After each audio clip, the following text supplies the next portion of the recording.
Chapter 2.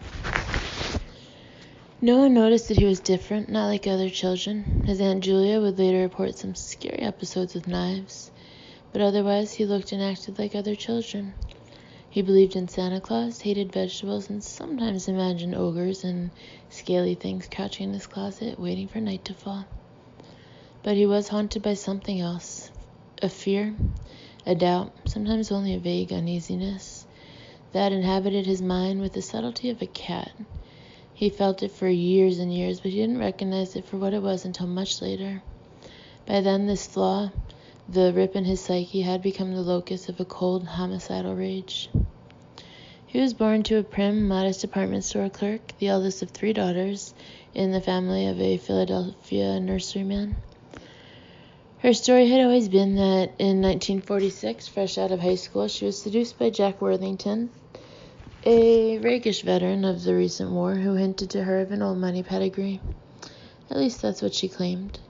Much later, family members would express open doubts about this story, directing a defense psychiatrist's attention to Louise's violent, possibly deranged father, Samuel Cowell. Whatever the truth, Louise was pregnant in an era not congenial to single young women in such a predicament, nor was she insulated from her problem by family means. She braved her way through the first 7 months of her term before traveling north to the Elizabeth Lund Home for Unwed Mothers in Burlington, Vermont. On November 24, 1946, she gave birth to her love child. Louise called him Theodore. She'd always liked that name. Just before his 4th birthday, Teddy and his mother left Philadelphia to join her uncle and his family in Tacoma, Washington.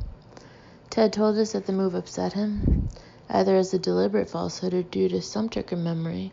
He described his early days in Philadelphia as an idyll, saying he loved his grandfather Cowell and the comfortable old house where his family all lived together. He said he didn't understand why he and Louise had to go live with Great Uncle Jack, why Louise needed to get away, to start a new life. In light of what the family would later disclose, Ted's recall becomes a mystery in itself. He hated Tacoma at first. After Philadelphia, the Puget Sound mill town seemed raw and impermanent to him, just a jumble of ugly brown and gray buildings on a hillside jutting out into the frigid saltwater of Puget Sound. Ted would outgrow his initial distaste for his new home, but he would never get over an arrogant disdain for anything he regarded as common. This attitude was linked to how he felt about himself, his deep self-doubt, and also to his later conviction that life had wronged him. Jack Cowell was only a few years older than his niece, Louise, and Teddy always called him Uncle. A music professor at Tacoma's College of Puget Sound, Uncle Jack was a man of both accomplishment and refinement. His gleaming dark piano, the classical music that filled the house, his air of cultivation drew Teddy to him. Early on, he decided to pattern himself on Uncle Jack. Louise went to work as a secretary at the Council of Churches office in downtown Tacoma. There she was, befriended by a female co-worker who coaxed the tentative newcomer into attending young adult nights at the First Methodist Church. One evening, Louise was introduced to John Culpeper Bundy, known as Johnny, a soft-spoken native North Carolinian who recently had mustered out of the Navy in nearby Bremerton. Johnny's drawl made him seem a little slow, a serious drawback as far as Teddy would be concerned. He was unlettered, and his prospects in life were those of a modest southern country boy. With his Navy hitched over, Johnny had decided to stay in the Northwest. He found a job as a cook in a Veterans Administration hospital a few miles south of Tacoma. It turned out to be his life's work. From the start, Johnny and Louise saw something special in each other. Johnny was steady and uncomplicated, and he filled Louise's first and ultimate requirement by accepting both her and her son. She was also drawn to his mild disposition, although her son Teddy would later learn the consequences of provoking his quiet stepfather. For Johnny, Louise was a gentle, God-fearing woman whose history began on the night they met. He didn't ask questions, and Louise did not go into details. From what Ted told us of his boyhood, he He seems to have tried to block Johnny, the interloper, from his mind. Clearly, Johnny's presence upset him. Ted remembers staging a scene in a Sears store parking lot and wetting his pants. He conceded that this tantrum and others probably were a result of his jealousy over Louise and his fear that Johnny's advent would further disrupt his world. Louise miscarried the summer following her May 1951 marriage to Johnny. Then a daughter, Linda, was born in the last part of 1952. Here was another confusing mystery for Teddy. He didn't know where babies came from or how they were made, but he knew it had something to do with Johnny, and he believed throughout his entire life that Louise suffered a good deal at Linda's birth. According to his mother, however, the pregnancy was uneventful. Ted also told us that it was around this time that his parents broke him of the habit of crawling into bed with them when he grew frightened in the middle of the night. The earliest evidence of Ted's behavior outside the family comes from his first grade teacher, Mrs. Oyster.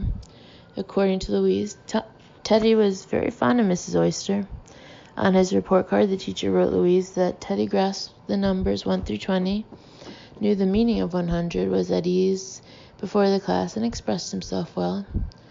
Ted told us he was quote-unquote unsettled when Mrs. Oyster left to have a baby and was replaced by a substitute teacher. However much this affected him, he was definitely upset by his second grade teacher, who he described as a doctrinaire Catholic named Miss Jerry. She was about 5 feet tall, Ted recalled, with the shape and menacing attitude of a cannonball about ready to explode. Teddy Bundy, a Protestant, felt Miss Jerry discriminated against him, and he vividly recollected the day she broke a ruler over his knuckles for having socked a classmate in the nose during a playground scuffle. Ted was about 7 or 8 at this point, a not unusual child from all appearances, and so far only minimally affected by his flaw, the presence of which he could only sense through the uneasiness he often felt. He sometimes escaped into fantasy, particularly the Roy Rogers and Dale Evans adoption fantasy, a key feature of which was having his own pony and everything else he wanted. His first gesture of defiance was passive, occasioned by the arrival of a black family on the previous all-white block where the Bundys lived. There were fears that property values would be hurt. Teddy knew that Johnny was particularly concerned, so he went out of his way to make friends with one of the black children, he told me. That house, Bundy recalled, was a warm, friendly place, fairly bursting with clouds of pungent odors emerging from the kitchen, smells that never came from my parents' house and that I just found terribly exotic. End quote. At times, Ted felt deprived. He was jealous of his cousin John, Uncle Jack's boy, and contemptuous of his own family's modest station in life.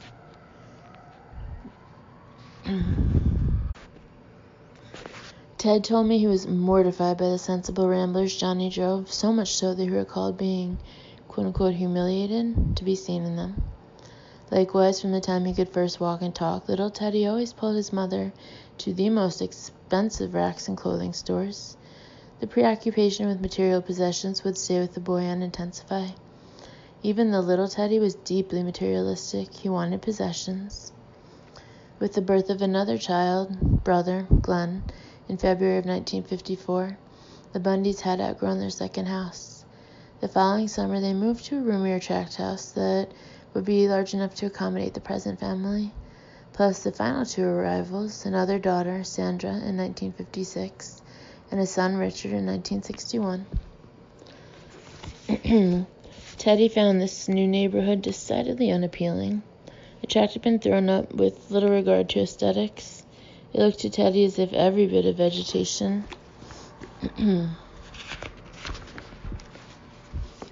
had been scraped away, leaving ragged clumps of Scotch broom to invade where graceful firs once had towered above.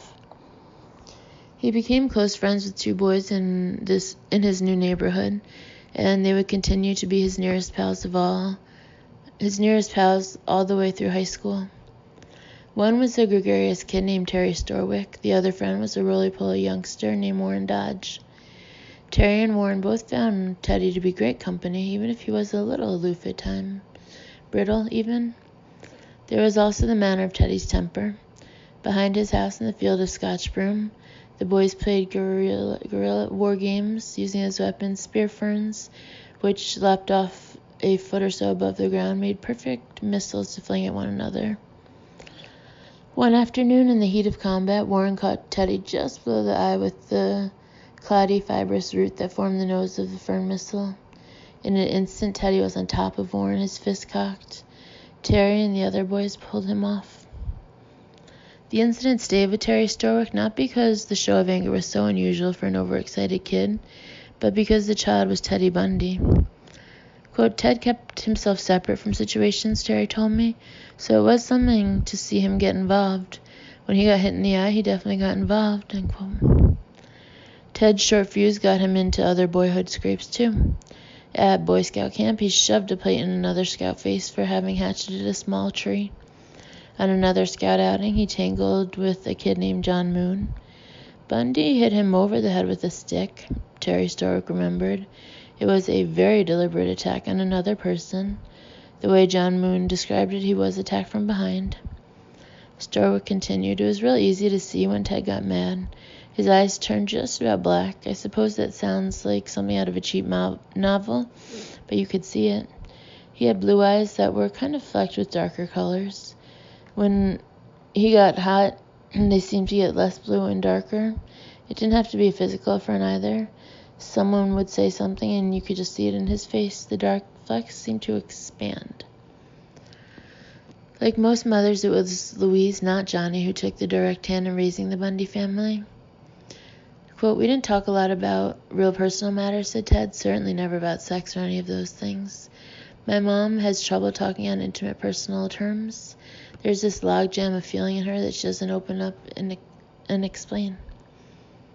We never spoke about her childhood, aside from the fact that she grew up in my grandfather's house with my aunts and my grandma, and that she was extremely successful in high school, the head of everything. I read her yearbook. She was president of this and president of that. Terribly popular person. Her big disappointment was that she had had 1 B in 3 years of high school. End quote. Ted reflected for a minute, concentrating hard on this issue. Then, I don't know, he went on at last. Something intervened. I can remember her having some resentment that there was only one scholarship offered in her school, and the richest girl got it. Of course, my mom didn't have any money to go to school, and she didn't think it was very equitable that the other girl who had straight A's got the scholarship. Even years and years later, I detected a strong sorrow in her voice when she told me about it. End quote. Ted described his own youth as solitary. One of his favorite boyhood pastimes was listening to late-night talk radio. Alone in the dark of his room, he would pretend he was part of a special and secret world. I'd really get into it, he told me. As people would be calling in and speaking their minds, I'd be formulating questions as if they were talking to me. It gave me a great deal of comfort to listen to them, and often it didn't make a hell of a lot of difference what they were talking about. Here were people talking, and I was eavesdropping on their conversations. As Bundy matured physically, he developed into a well-coordinated athlete and a handsome young man. Yet the mental maturity was not there and never would come. Ted was extremely self-conscious. He considered himself too skinny to compete with the bigger boys. Well, I attempted to get on the school basketball team and a couple of baseball teams, and I failed, he said.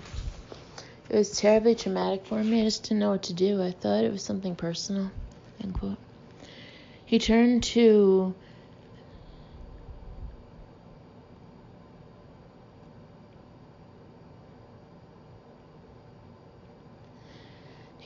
solitary sports, Terry Storwick remembered. Ted really took to skiing. He found the money somehow to buy good equipment. He was pretty serious about it. He considered himself a pretty good skier. End quote. Bundy's costly ski gear was mostly stolen, a fact that would have shocked family friends who knew the eldest Bundy boy as a regular churchgoer with his parents, vice president of the Methodist Youth Fellowship, and a promising teenager interested in a career in law enforcement. They could not have imagined the Ted who, along with several other boys, devised a crude ski lift ticket forgery scheme that involved the careful bleaching and dyeing of the color-coded passes. They were never caught. Far more ominous, however, was the bitterness and hostility, also unsuspected, seething inside him. One day, as Ted explained to me, he was rummaging through some of his parents' papers where he found his birth certificate. Unknown was typed in under father's name, according to an enigmatic letter he later sent us. Quote, "It was not an agonizing occasion. I saw it more as an opportunity to make a decision about who I was." End quote. Bundy never elaborated on what that decision was. He wrote that he took a long walk and came home reconciled to this new knowledge. Quote, "It may have gone something like this. I am who I am, and what I am I owe to my mom, dad, granddad, and others who raised me." End quote.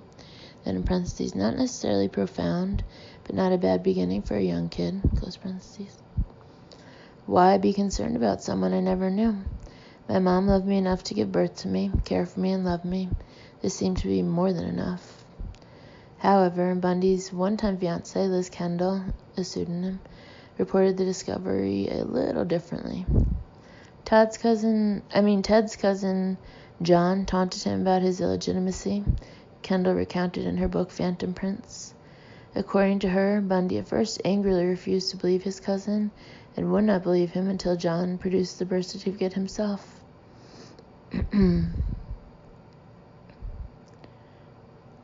Kendall wrote that Bundy was furious with his mother for causing him such humiliation. Terry Storwick's unclouded recollections probably are as reliable as any. He is the first person with whom Ted shared his knowledge. Quote, "Ted never told me how he discovered he was illegitimate," Storwick recollected. We were in high school and were down at my parents' beach place talking about some personal subject. It might have had to do with how he was arguing with his dad. He just said, "Of course, you know it's not my real father." It was a bell ringer. A lot of things fell into place for me right then and there. I said, "Well, why is your name Bundy?" He went on to tell me that he'd been born in Philadelphia. Very vague stuff. The rat didn't marry his mother and such. I think he was wondering how I was going to think about him. It seemed to me that this was kind of like being adopted or something. So I said, "There are people who love you now." I think I said I thought it was no big deal. But he said something to the effect that for him it made a big difference. This was important to him. It wasn't just something to be swept under the rug. When I made light of his situation, he said, "Well, it's not you that's a bastard." He was bitter when he said it. Following discovery of his illegitimacy, Ted's attitude toward Johnny hardened into outright defiance. Quote, "Ted's mother loved him very much," Terry Storwick told us. "I'm sure that she protected him from Johnny's temper. It wasn't that Johnny was an unreasonable man. I think his temper was a reaction to Ted's animosity." Close parentheses. The schism between man and boy was expressed in Ted's sudden refusal to call Johnny Dad after having done so for years. He began calling Johnny Father, and then finally John. "You know, Ted was way ahead of Johnny when it came to intellectual things," said Storwick. "He could just talk him into holes in the ground, leave him no way out but to use his body. Johnny is a man of few and simple words, and Ted was his match by the time he was in the 6th grade. A couple of times I thought his dad was going to kill him. The anger was there, you know. Back then, John Bundy was a wiry little sucker, well-muscled. I remember one particular occasion at their lake place. He was cutting wood or something. Ted was. I guess showing off for me, smart-assing. John took a swing at him. If he would have connected, he would have laid Ted flat on his ass. He had a temper as quick as Ted's. The first sign of serious problems in Ted's inner world was a sudden and complete halt to his social development. It was a quiet crisis, easily missed by others, but acutely perplexing and painful to him. In junior high school, everything was fine. He told me nothing that I can recall happened that summer before my sophomore year to stunt me or otherwise hinder my progress. But I got to high school and I didn't make any progress. He sounded genuinely perplexed. How can I say it? I'm at a loss to describe it even now. Maybe I didn't have the role models at home that could have aided me in school. I don't know. But I felt alienated from my old friends. They just seemed to move on, and I didn't. I don't know why, and I don't know if there's an explanation. Maybe it's something that was programmed by some kind of genetic thing in my early schooling. It seemed like there was no problem in learning what the appropriate social behaviors were. It just seemed like I hit a wall in high school. End quote. I asked Bundy if he took these issues to his mother or a counselor to discuss them. It never crossed my mind, he answered. I didn't think anything was wrong, necessarily. I wasn't sure what was wrong and what was right. All I knew was that I felt a bit different. For Terry Storwick, his friend's social withdrawal was all the more mysterious for the fact that Ted was so bright and amusing. Quote, he was a lampooner. He had the darts, Storwick said. Seemed wonderfully subtle. He could make me laugh with a gesture or one or two words, where I'd need sentences and pictures and diagrams to get the same thing across. I took this to be a token of his intelligence. He didn't have the confidence, however, to follow it up. He could have been a really strong influence on a lot of people if he had had the self-confidence to go along with the intellect.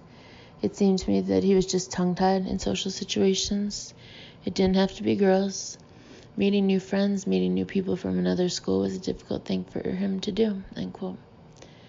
Decades later, Storwick could see in his mind's eye Ted, quote, walking down the hall with that half-aggressive, half-hopeful expression.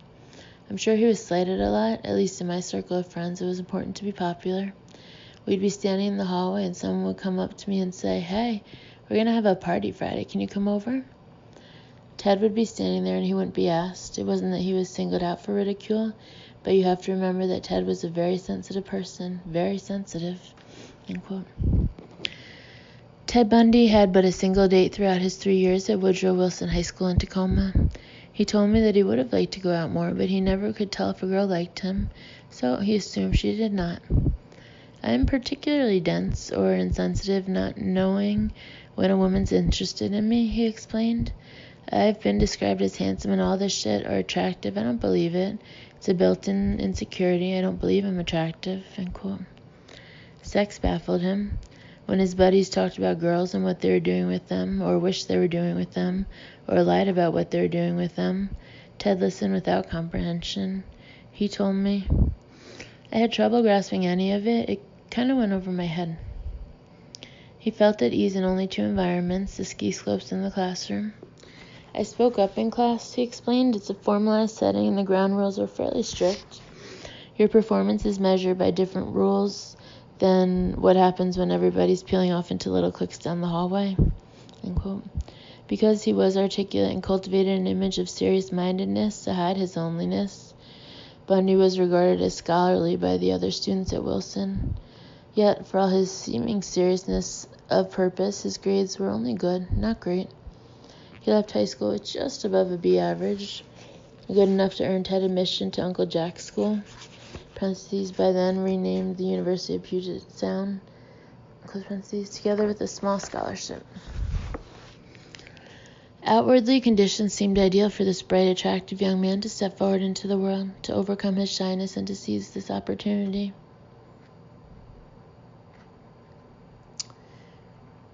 What do I feel like in this chapter, like Miss Daughter Ainsworth noted that they grew up like close to each other and that one of them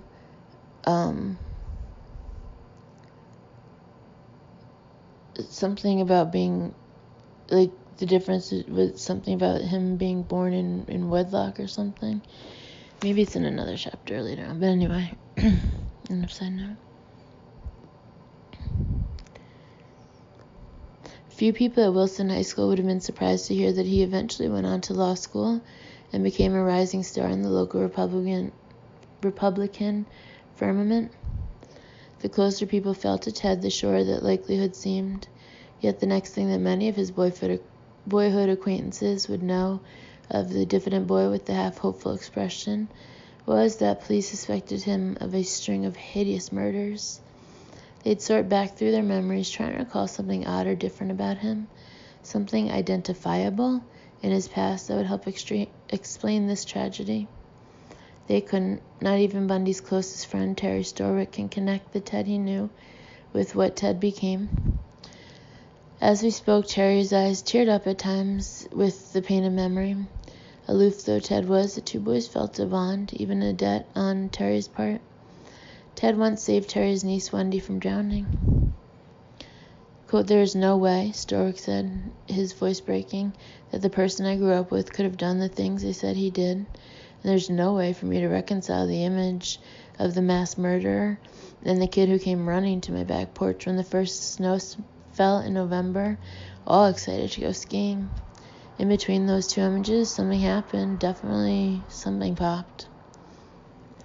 Ted's critical challenge from his teen years onward was the perfection and maintenance of a credible public persona, his mask of sanity.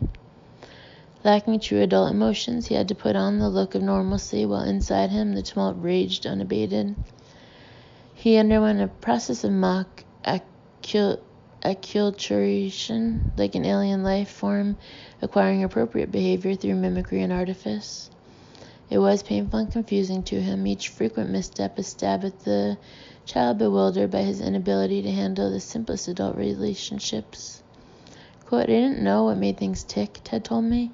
I didn't know what made people want to be friends. I didn't know what made people attractive to one another. I didn't know what underlay social interactions, end quote. His happiest moment during the first year of college came when he bought a '58 Volkswagen Bug for $400. The little car meant freedom to Ted. He could get in it and drive and be alone whenever he wanted, a reprise of his early boyhood when he and his collie Lassie would disappear out into the trees for hours. Ted loved Volkswagens. He would own two in his life. The second one, a light brown '68, eventually would yield evidence of his secret life. Ted lived at home for his freshman year. Quote, he got along fine as far as I could tell, his mother remembered. He got good grades that first year, end quote. Louise was not alarmed that her son, quote, never got into the social life of the school at all. He'd come home, study, sleep, and go back to school, end quote. By Ted's account, quote, my social life was a big zero. I spent a great deal of time with myself. It was a lonely year for me, and it was worse because I didn't have my old neighborhood buddies around, end quote. He declined to join a fraternity and can still recall how cowed he felt in the presence of self-assured, hardy fraternity brothers. Although he was rushed, he wouldn't join because, quote, I didn't feel socially adept enough. I didn't feel I knew how to function with those people. I felt terribly uncomfortable, end quote. Ted only spoke when spoken to, or in class. He made no new friends. For all intents, he was an invisible man that year. Instinctively, Bundy turned to the classroom as his stage for building an identity. He had found in high school how easy it was to appear scholarly. The ability and willingness to speak up often were enough to set him apart. But freshman survey courses taken in large impersonal lecture halls offered scant opportunity to be anything but anonymous and small, the way Ted felt most of the time. He was very disappointed. Then one day he attended an international affairs lecture on mainland China and immediately was struck with the notion that here was an area where people might take notice of him without threatening him. He didn't think about how much work the subject might entail. Ted saw the Chinese language as exotic, glamorous, a bright cloak in which to wrap himself. The following autumn, he enrolled as a transfer student at the University of Washington's first-rate Asian Studies program in Seattle. As at UPS, he did not see himself measuring up to fraternity row, so Ted took a room in a dorm. But he was right about his new major. It did set him apart from the run of the undergraduate population at the huge university. He threw himself into the arcana of ideograms and earned high grades. He acquired a little restaurant Chinese, learned to use chopsticks, and actually made a few friends. He had made a start at fabricating the public Ted, scholarly, bright, witty, serious-minded, wholesome, and handsome. He developed an air of cool self-assurance, a look that women could not resist. Ted lured females the way a lifeless silk flower can dupe a honeybee. At least twice in his life, the beguilement would endure. With other females, like his first true girlfriend, the spell eventually shattered. Marjorie Russell, a pseudonym, was a co-ed at the University of Washington, a lissom beauty, nearly 6 feet tall. She was wealthy, poised, and worldly. Marjorie was from a class into which Ted previously had enjoyed only upward glimpses. Moreover, she knew what she wanted out of life. She was, in short, everything that Ted Bundy was not and wished to become. He showed her off like a possession to his old friends. Warren Dodge was impressed. I was kind of surprised that Ted had something like her with him, Dodge remembered. He soon took her home to meet his mother. She was very nice, said Louise. At that time, Ted was very serious about her. At 20 years of age, Bundy was no more sexually advanced than he'd been in high school, when the other boys' talk had gone over his head. Certainly any lust he felt toward Marjorie at this juncture was well hidden. They spent nights together, but he did not make any sexual advances. Ted was content to be boyish and charming, as if introducing carnality to the relationship would somehow taint it. The summer following his sophomore year he spent down amidst the gum trees and palms and tiled roofs of Stanford University, where he was enrolled in an intensive Chinese language program. He had gone to Stanford mainly to please and impress Marjorie, but it was a mistake. He was accustomed to being alone, but he was not ready to be alone away from home. Ted missed familiar things. Quickly he fell behind the other students, and that made it all the harder for him to socialize with them. And there was Marjorie. I found myself thinking about standards of success that I just didn't seem to be living up to, he told me.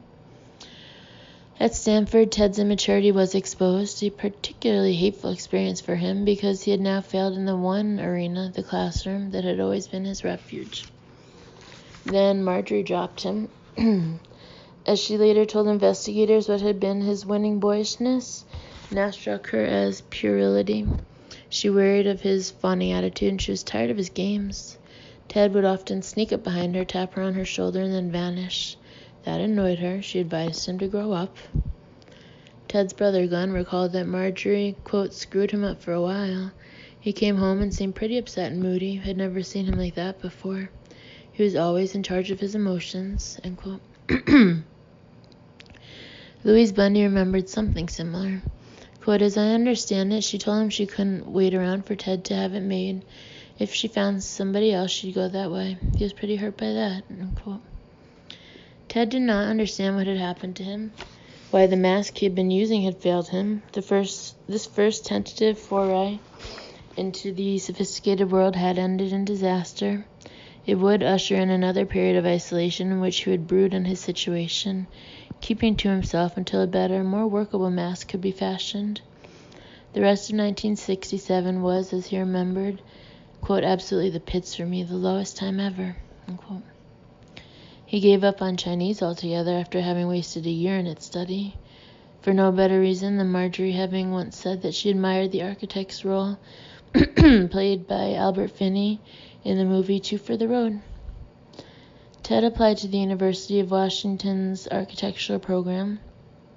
The school was filled, so on the advice of a university counselor, he turned to urban planning, and failed at that too. That fall was all he could do to go to class. To concentrate on the material was out of the question. The professor's words meant nothing. His class notes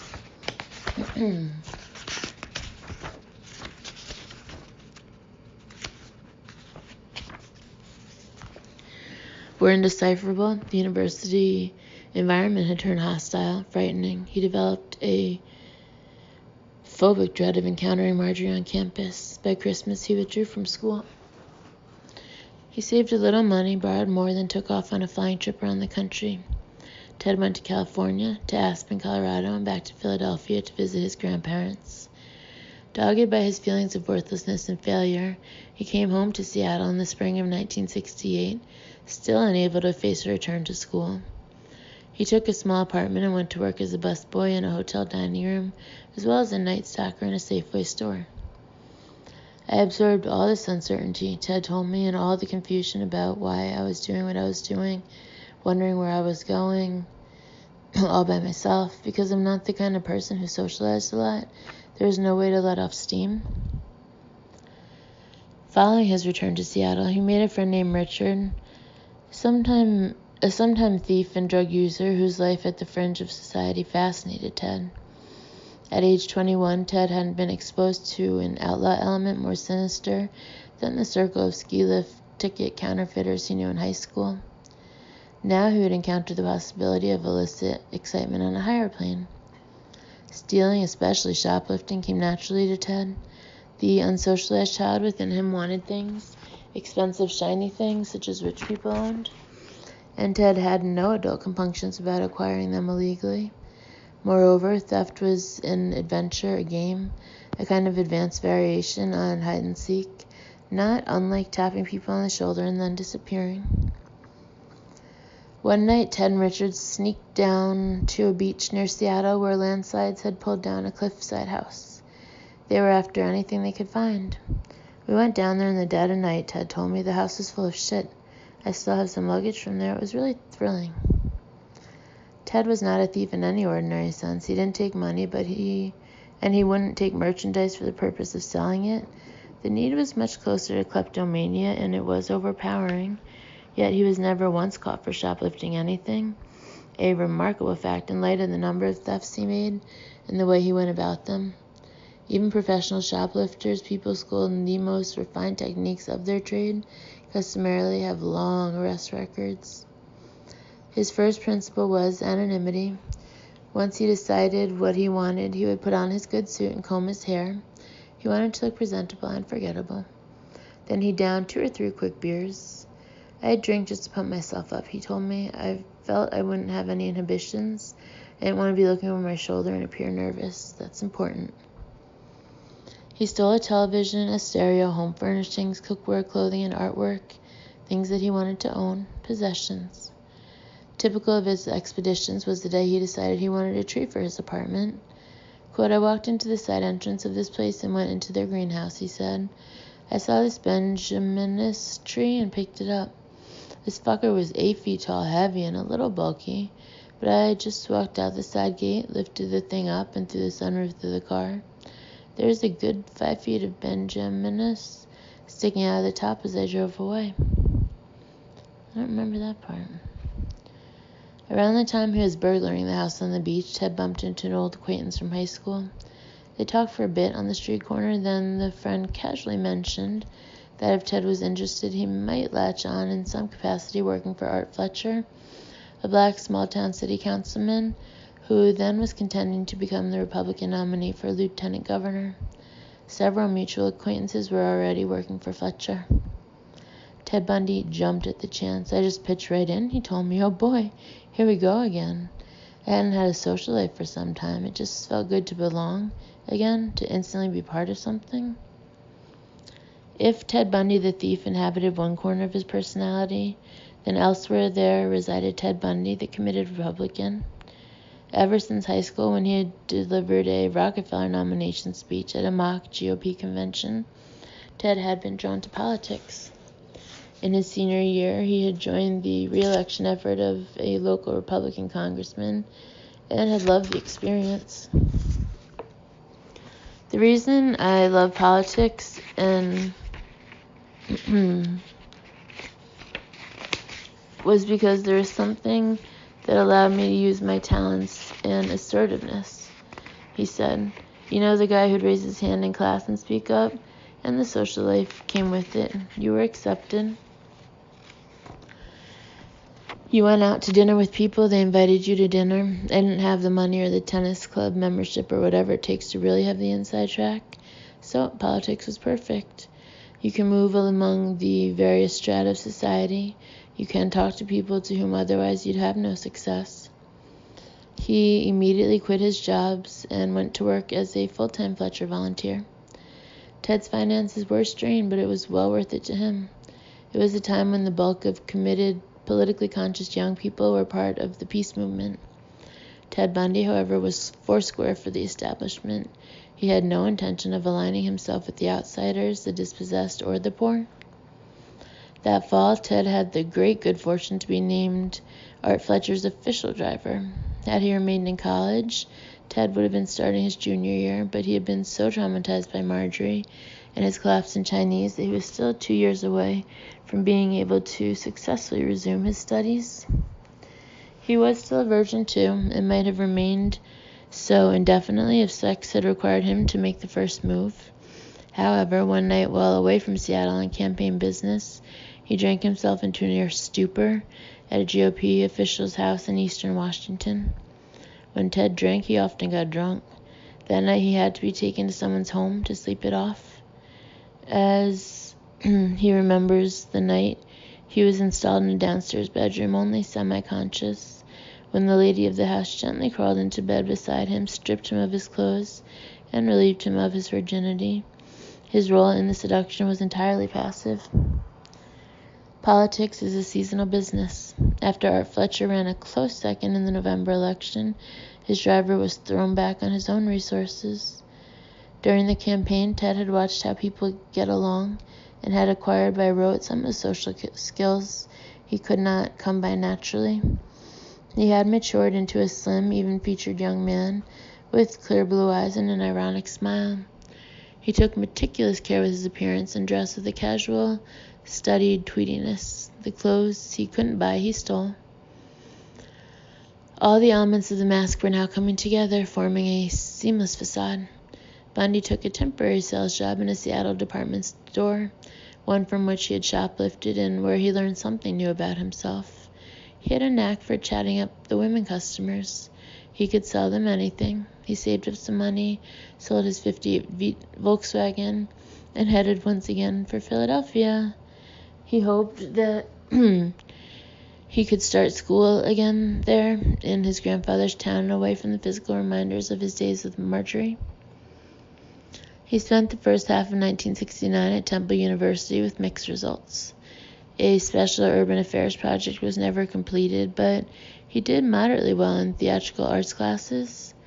Ted learned a little something about acting and makeup. He also bought a false mustache. By now he had made yet another realization about himself. His face lacked any single characteristic that stood out above the rest. Like the personality he was creating, his face could be anything he wanted it to be. The mustache, combing his hair differently, gaining or losing a few pounds, growing a beard, all changed his appearance dramatically. He could, when he wished, be as anonymous as he wanted. He had, as one of his judges later observed, the face of a changeling, quote, unquote, end quote. Ted Bundy returned to Seattle in the summer of 1969 and took a room at Ernst and Frida Rogers' house, one of several university district rooming houses where single people, usually students, could find an inexpensive place to stay. The Rogers took an instant liking to him. Ted was polite. He kept his room clean and tidy. He was happy to run Mrs. Rogers to the store or to help Ernst with jobs around the house. He seemed like a gentle person to Frida. She would remember the time they had coffee together in her kitchen.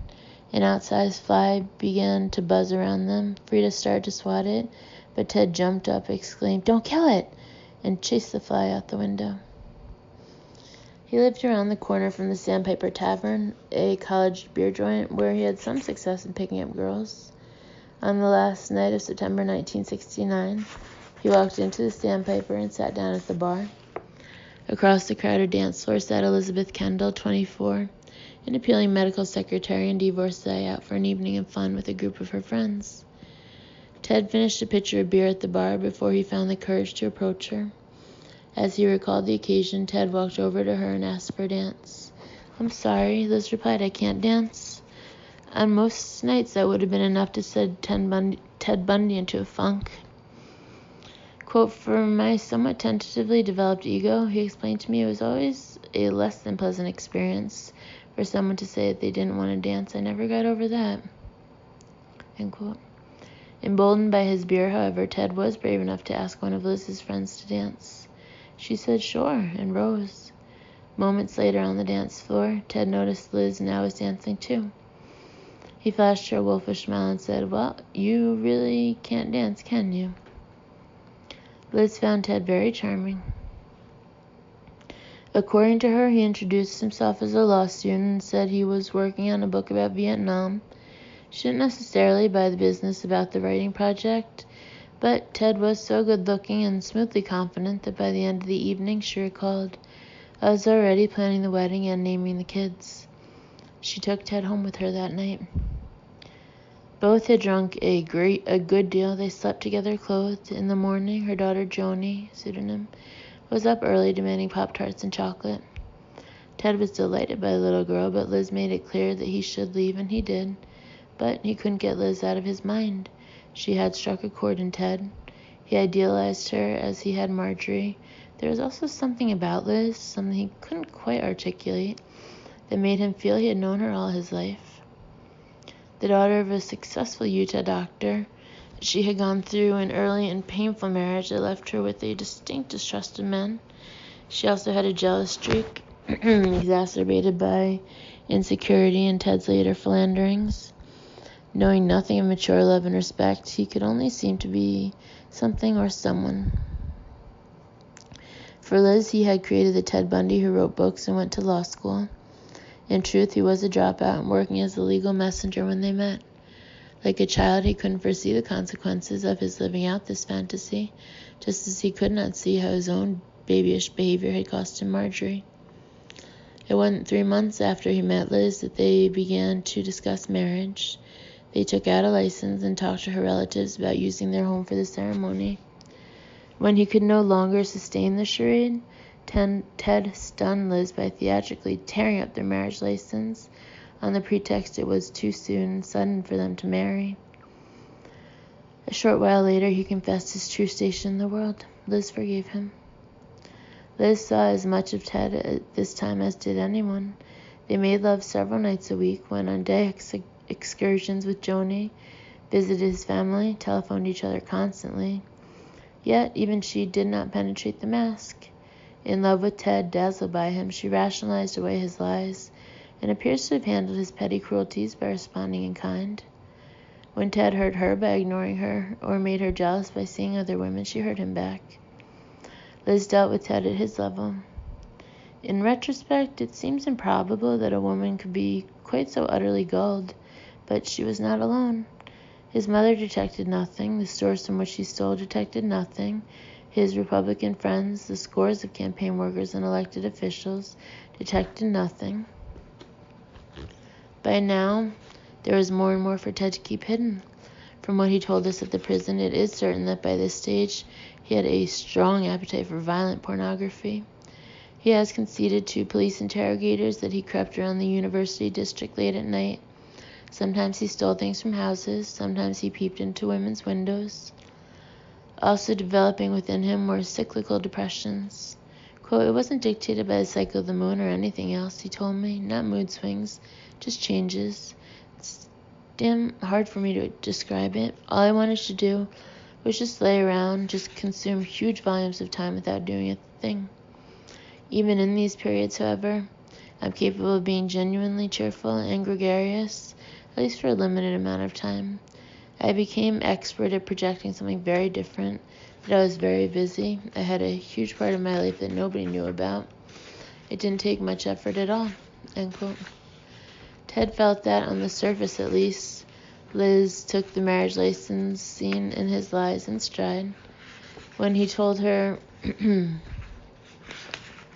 that he was still 2 years short of an undergraduate degree, she urged him to return to school. Liz gave him a couple $100 to cover tuition and helped launch him into yet another major, psychology. Ted could offer a number of reasons for choosing psychology, but he conceded to me that the decision, quote, was probably an outgrowth of my confusion about myself, end quote.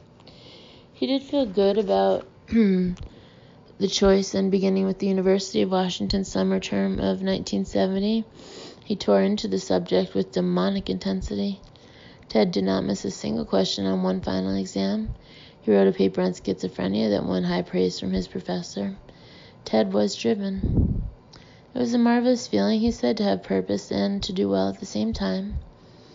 The periods of malaise abated for a time, but he couldn't stop his late-night patrols or his impulsive thievery. From May of 1970 until September of 1971, he drove a delivery truck for Pedline, a family-owned medical supply company. Once he stole a photograph from a doctor's office and was caught. His boss let him off with a stern lecture. The company didn't know until later that he had been stealing from them too. Among the things he took was a container of plastic casting material. Ted's next job was in a work-study program run by the Seattle Crisis Clinic. One night a week he took calls from the frantic, the lonely, and the suicidal. At least once a month there would be the high drama of a call from someone who had already taken a lethal dose or slit his or her wrists. Ted would keep the caller on the line long enough for the number to be traced, and there would be the tense minutes until he could hear the police breaking into the caller's home. The people he felt most sensitive to were women. Quote, I had the best results with women who were lonely and had been abandoned by their husbands or mates, Ted said. I felt they really hurt the most. They were reaching out because they were alone and really needed someone. End quote. Ted finally accumulated enough credits by the spring of 1972 to earn his degree in psychology. He had decided by then that he wanted to become a lawyer. His grades were good enough, but despite hundreds of hours of preparation, his law school aptitude test results, a key to admission, were but mediocre. He was particularly embarrassed by his poor showing on the grammar part of the exam. Every law school turned him down.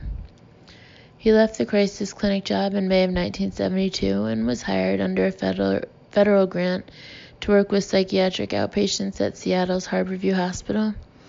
He continued to keep his life with Liz carefully sequestered, allowing him to have a brief affair with Cynthia Holt, pseudonym, a fellow Harborview counselor.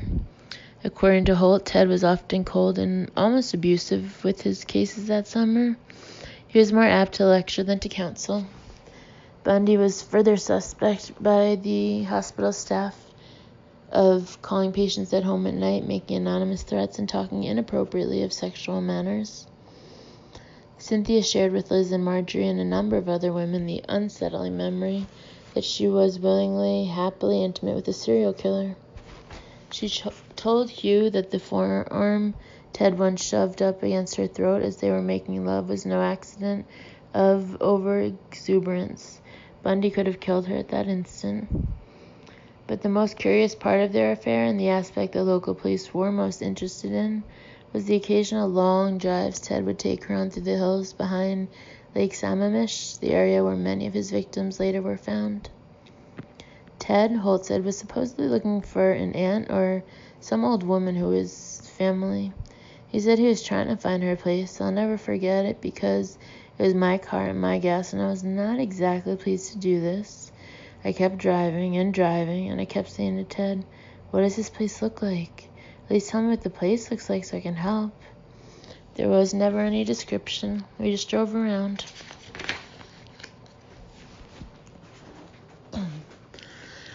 Later, Ted's cousin John told police that he and Ted often hiked together in the same area. John reluctantly led Bob Keppel to the trails they used in and around the vicinity of Taylor Mountain. Ted felt a personal sense of futility at Harborview, he told us, a feeling of inadequacy and helplessness with his patients that more or less mirrored his personal life. He said he concluded that summer that the social sciences weren't capable of helping sick people. Psychology had failed him. To his joy and relief, however, 1972 was another election year. Bundy could take another vacation from himself. He looked up some old friends from the Fletcher campaign, and through them soon was busying himself as volunteer on the re-election campaign for GOP Governor Dan Evans. Vistas reopened. The young women who worked with Ted were captivated by his handsome features, fastidious dress, and correct manners. He flirted with them. Ted was unfailingly polite to his superiors and impressed some of the wizened veterans on the governor's staff with his dedication and ready grasp of hardball politics. Ralph Monroe, one of Evans's top operatives and later Washington Secretary of State, knew Ted slightly from the 1968 campaign. He was very friendly, very open, Monroe recalled. There were other people in the 1972 campaign that I probably knew better, but I remember him being there and being involved. I thought he was bright, sharp, he had good ideas. This was the Ted Bundy who'd be remembered to reporters, the absolutely normal young man with no hint of the flaw in his nature. Liz, however, was beginning to see glimpses of the real Ted, glimpses of the hunchback. He once threatened to break your fucking neck if she ever exposed him for the thief he was. She remembers that late one night he came by to retrieve a crowbar he had left under her radiator. Liz saw something bulging from his pocket and pulled it out. It was a surgical glove. Another night she woke to find Ted examining her body under the bedclothes with a flashlight. Later he tried to talk Liz into anal sex, which she refused in horror to consider. She did allow him to tie her up a few times before they made love. He used her pantyhose, which she noticed he found immediately in her bureau without needing directions. Still, he could be warm and caring. He could be her warm and caring Theodore, the idealized lover capable of great tenderness. During this period, Liz seems to have been much more concerned about losing Ted to his fancy Republican friends or another woman than she was about the danger signs. Later, they'd terrify her. After the 1972 election, Ted made a second successful attempt at law school admission. He prepared an elaborate new packet of materials to support his candidacy, including a letter from Governor Evans and a wordy denunciation of LSAT tests as inadequate measures of his true potential. The ploy worked. Ted was accepted by the University of Utah College of Law for the term beginning in the fall of 1973. Meanwhile, he went to work at the Seattle Crime Commission, where he stayed for just a month. He wrote articles for the commission's newsletter, attended its meetings, and aided with pilot studies of white-collar crime and rape prevention. One day, while he was out shopping with Liz, Ted spotted a purse snatcher and ran the man down. He held the suspect until the police arrived. Ted's heroics were duly noted by the Seattle Times, the first ever mention of Ted Bundy in the newspapers.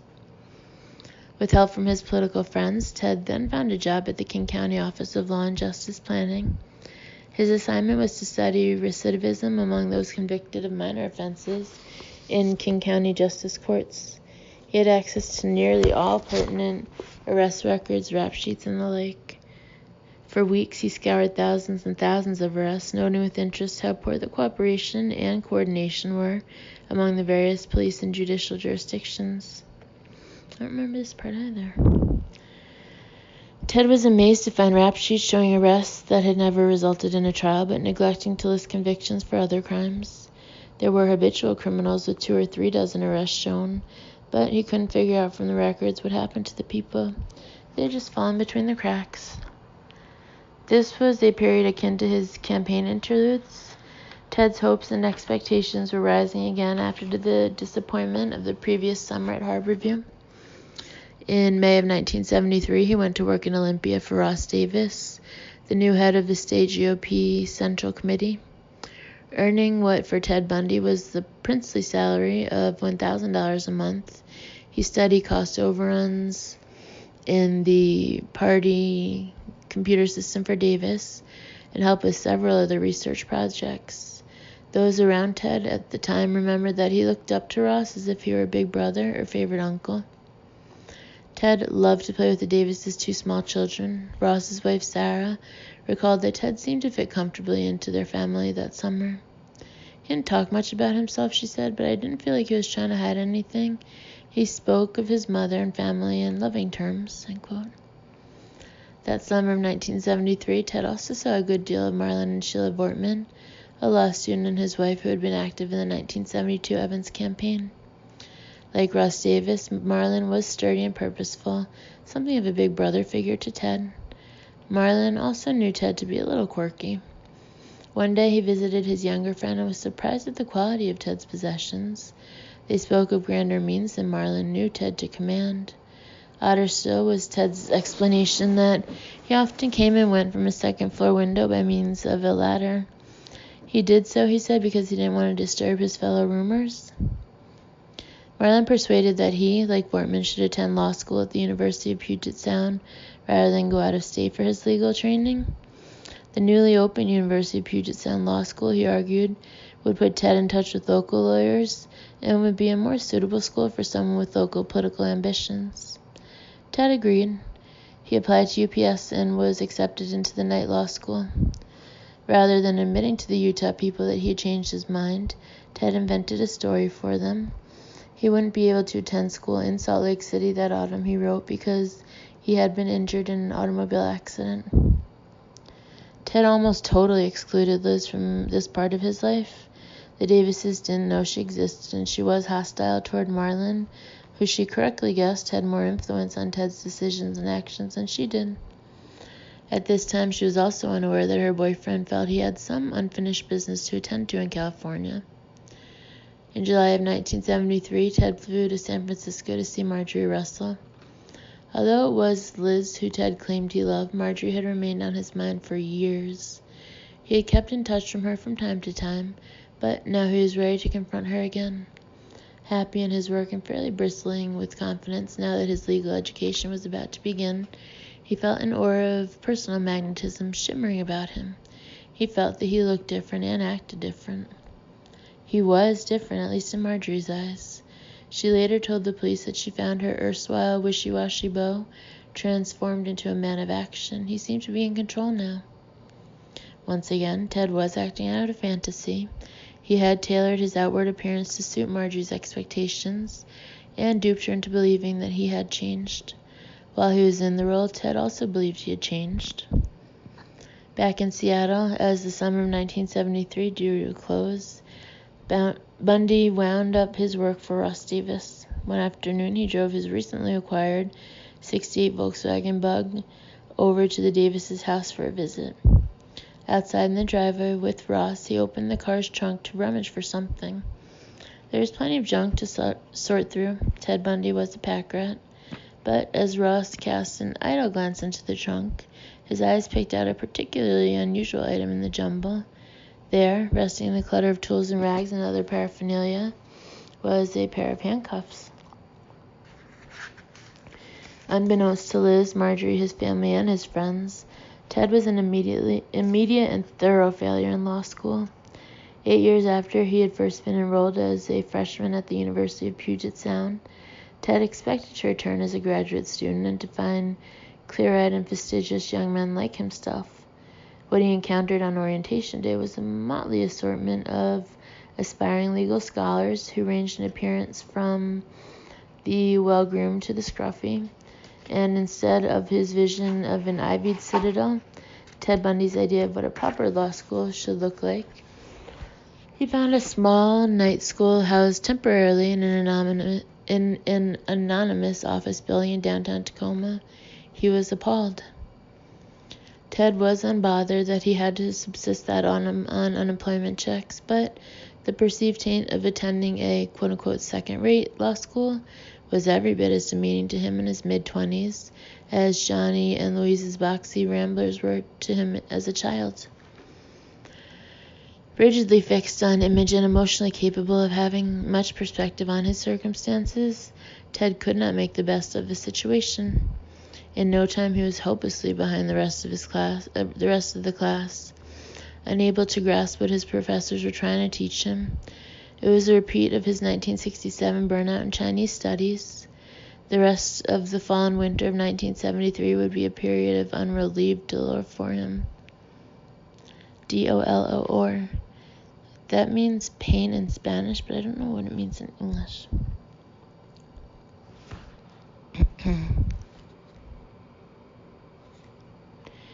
By December of 1973,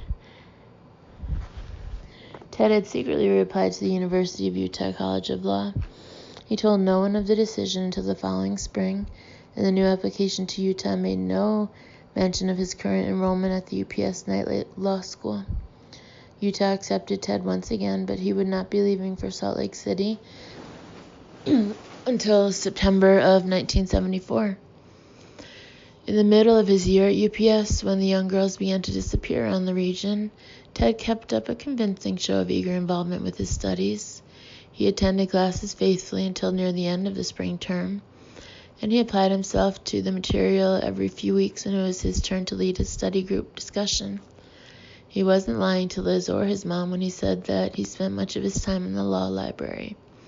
What he didn't tell them was that he spent most of his time there daydreaming, fantasizing. He was driven ever deeper into himself, into his cyclical and secret depressions.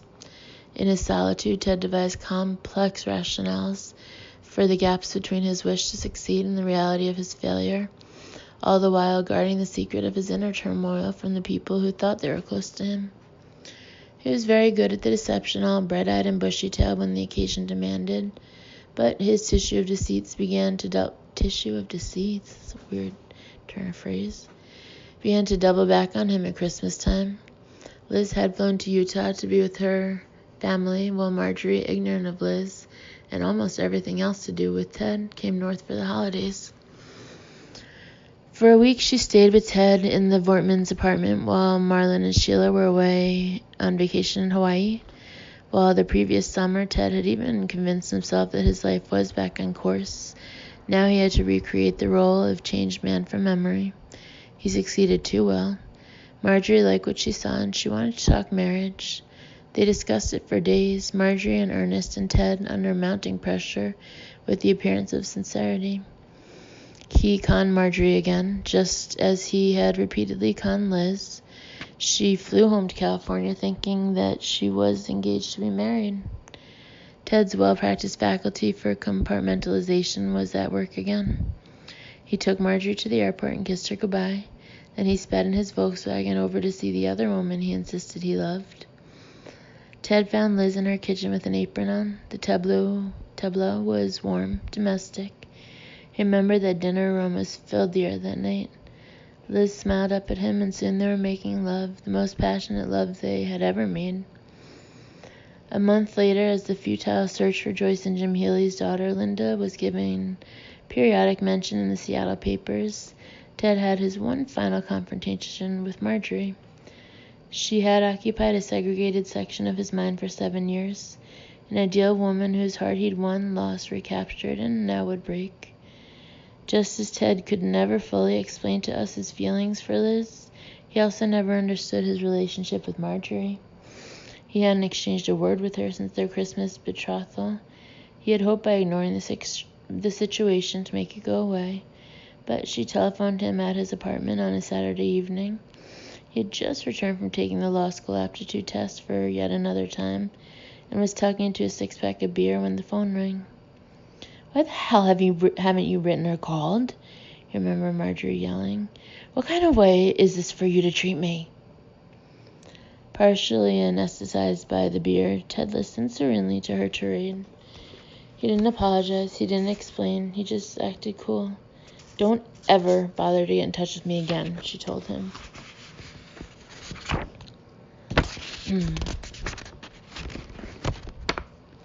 Well, Ted recalls replying, "Far out, you know." She hung up and he cracked open another beer. "I felt like the gods had spoken," he told me. "I felt doubly relieved. This meant it was all off my back." The rest of what we were able to establish about Ted's movements during these months comes principally from his own police records. January 31st, the night Linda Ann Healy was abducted from her basement bedroom, Ted attended his contracts class at UPS in Tacoma. He would have been back in Seattle in the early evening. Side note, I don't remember these notes being made this early in the book either. The specifics. March 12th, when Donna Gail Manson left her dorm room at Evergreen State College on her way to a jazz concert and was never seen again. Ted Bundy's dated law school notes indicate that he did not go to school. For the preceding months, these notes show a pattern of regular attendance, but they grow sketchy toward the end of March and stop altogether in early April. April 17th, the day Susan Rancourt left her dorm advisors meeting and vanished at Central Washington State College in Ellensburg, a Volkswagen similar to Ted's was seen parked at Taylor Mountain, where Ted's second dumping ground was later discovered. May 6th, when Kathy Parks disappeared 260 miles south of Seattle in Corvallis, Oregon, Ted filled his Volkswagen's gas tank in Seattle and cashed 2 checks for a total of $20, sufficient money to cover the cost of a 500-mile round trip. During this period, Ted's gas credit card slips revealed that he did an extraordinary amount of driving, far more than would be expected of a money-short law student whose carpool responsibilities were restricted to a single 60-mile round trip from Seattle to Tacoma each week.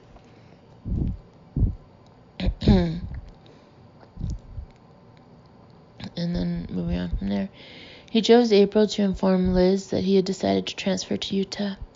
Typically for Ted, he did so in a dramatic scene with tears and hand-wringing. He didn't tell Liz that he had arranged the move 4 months earlier. Ted was also going to need a summer job, so he drove down to Olympia and secured work at the Washington State Department of Emergency Services. The DES was a catch-all agency. Its duties included coordinating local disaster relief and search and rescue teams.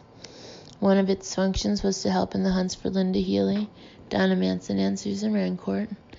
The search for Kathy Parks was Oregon's responsibility.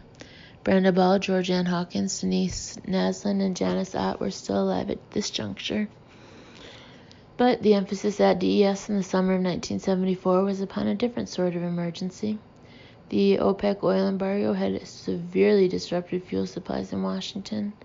At the time, there was no such thing as a federal or state energy department, and so it fell to DES to help bring order out of chaos by allocating the state's dwindling fuel resources.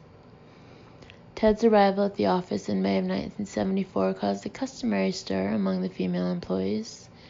The males, too, found him charismatic. One who remembered Ted cutting a handsome figure that summer is Larry Diamond. Frankly, Diamond told me, he represented what it was that all young males anywhere ever wanted to be. He held that image. I wanted that image, and because of that, I was jealous of him. I think half the people in the office were jealous of him. The males and all the women were taken by him, down to the crease in his trousers. If there was any flaw in him, it was that he was almost too perfect. Bundy, who was assigned to work on the DES biennial budget, became something of a mentor to Diamond. He was more familiar than Larry with politics and politicians. He showed Larry how things got done within the state GOP administration, but Bundy didn't share too much of himself, even on subjects as universally popular among men as the curve of a particular woman's leg or her bust dimensions. He could have damn near any woman he wanted, Diamond recalled. Most men talk of women in the sense of fantasy. He didn't. It was almost like he compartmentalized them. Ted, Diamond continued, was almost one-dimensional if I think about it. It's like there's a very beautiful storefront that's attractive and lures you in, but when you get inside to see the merchandise, it is sparse, to say the least. A more faithful encounter for Ted that summer was with Carol Boone, later to become his wife and the mother of his child. Carol would one day remake her life for Ted. Her subsequent loyalty and devotion to his cause would beg a reason. In the summer of 1974, she was a lusty-tempered free spirit, regarded generally as the most competent staff member at DES.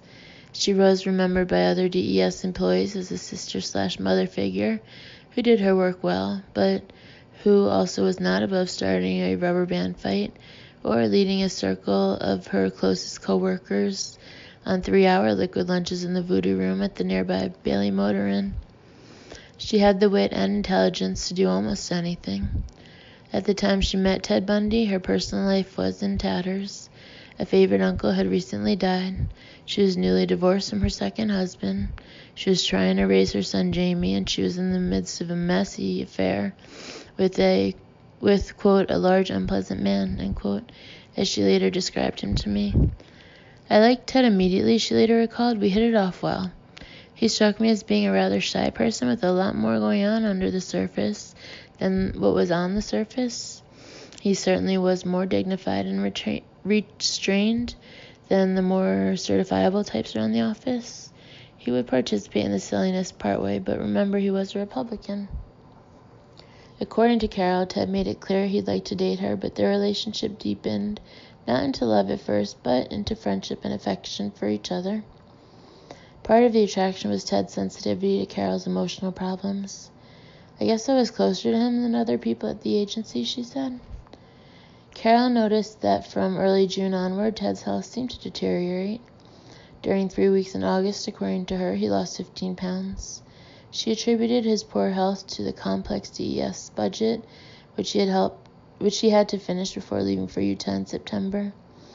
It hadn't helped that a cleaning woman had thrown out a cardboard box filled with Ted's budget files.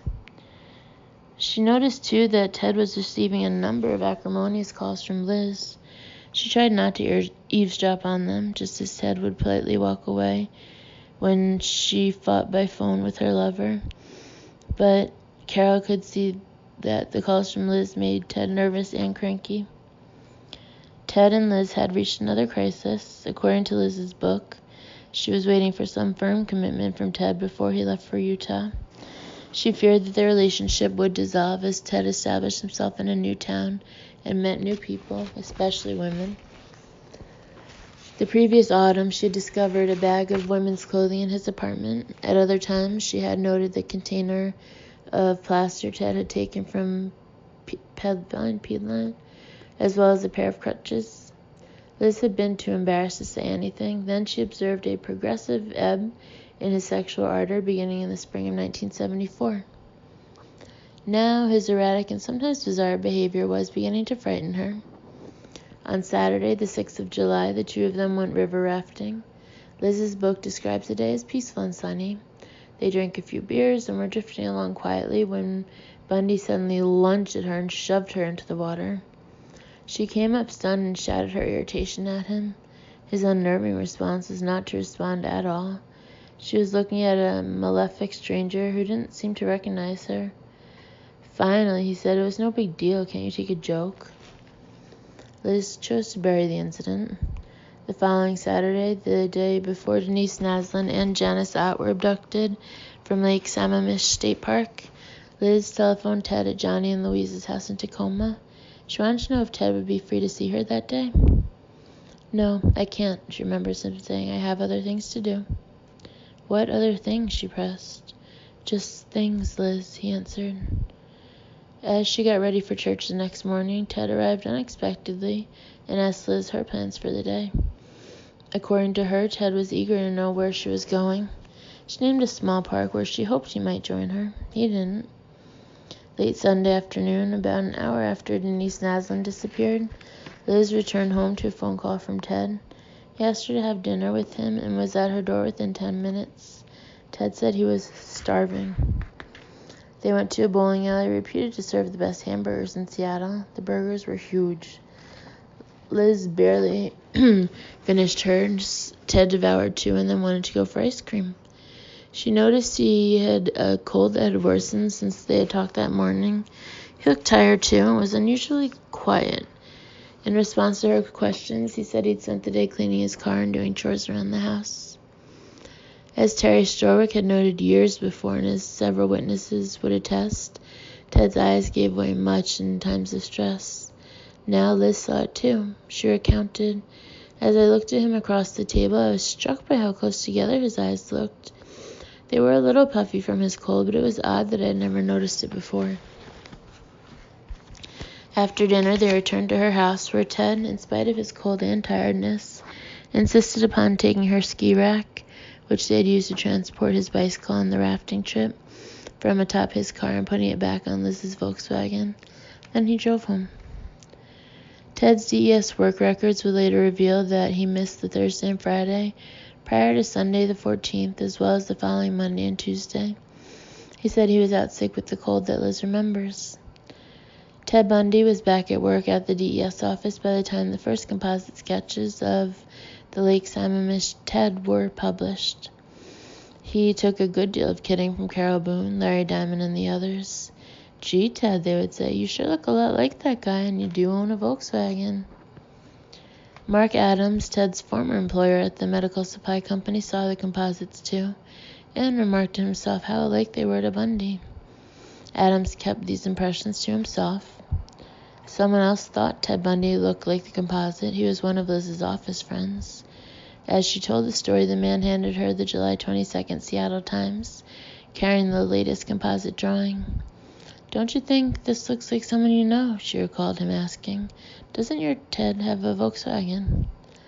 Liz tried to laugh, but she went home that night and compared her several snapshots of Ted with the newspaper picture. She noted several similarities, particularly in the jawline and around the eyes, but an equal number of discrepancies. Moreover, published reports indicated that the Lake Sam Ted drove a metallic brown Volkswagen Bug. Ted's was a dull light brown. Her fears, however, would not subside, a dilemma shared by thousands of women in and around Seattle. Panicked by the latest disclosures from Lake Sam, these women flooded the police with hysterical calls. Acquaintances, strangers, boyfriends, even husbands were being turned into the police at the rate of hundreds a day. In the overwhelming majority of cases, these women had far less substantive reason for fear than did Liz Kendall. At last, she decided to call the special TED hotline anonymously, but nothing conclusive came of it. After the papers reported that a man using crutches had solicited help with his briefcase at the university district, her thoughts flew to the crutches she had seen in Ted's room. She placed another anonymous call to the police, but wouldn't tell the officer her boyfriend's name. "I can't talk to you over the phone," the policeman said. "You need to come in and fill out a report." Liz hung up. As the summer wore on, Liz was torn between dread at what Ted might be capable of and apprehension over his coming departure for Utah. There continued to be unsettling experiences, such as the time she discovered a hatchet under the seat of his car, or the afternoon that she secretly searched his room and found an eyeglass case filled with a bewildering assortment of keys. Another time when she returned from a brief trip to Utah, Ted met her at the airport. "I felt as if I'd been hit in the stomach," she wrote. "All his curly hair was gone. It was the shortest haircut I'd ever seen on him, and it changed his appearance dramatically." Throughout August of 1974, Ted Bundy attacked the DES budget in the haphazard fashion so characteristic of his schoolwork. As his early September departure date approached, he'd bear down for several days, then go flat and do nothing. His last night in the Northwest was spent at the DES office with Liz, and it wasn't until the early hours of the next morning that he at last completed his work. Ted and Liz drove back up to Seattle, where